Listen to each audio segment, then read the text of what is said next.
This is the Akg Q701 Premium Class Reference Studio headphones. The Q marks it as a product part of the Quincy Jones series from Akg. It comes in several color variants, black, green, and white. The one I have here is the white version. This pair of headphones is fairly large, but still maintains a decent lightweight for its size. To achieve this, they had to make the headphone out of plastic. Because of the use of plastic, it does make the headphone feel a bit cheap to the touch.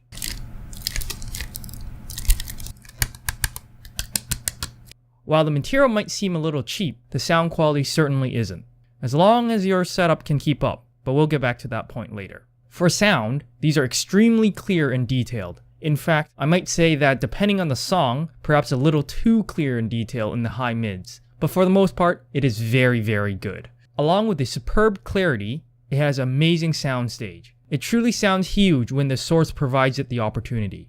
This headphone is also very neutral, for the most part. The bass is where it lacks a little. As for sound imaging on this headphone, the left and right imaging is great, but the center imaging is certainly lacking in comparison. Now back to my comment about how these sound great as long as your setup can keep up. What I meant by this was that these headphones are on the less sensitive end of the spectrum. This means that they'll need more power to drive them.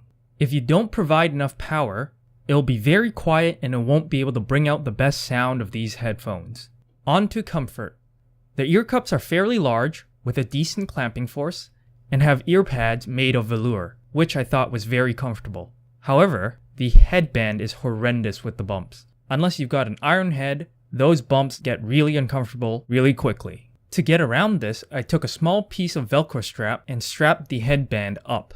That way, I relied on the clamping force of the headphone more than the resting weight from the headband.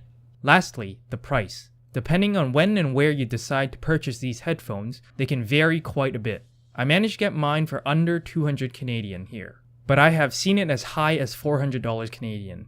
Despite me listing a bunch of flaws for these pair of headphones, I want to make it clear that I still give it a thumbs up simply because of the amazing sound quality, especially at the price I got it at.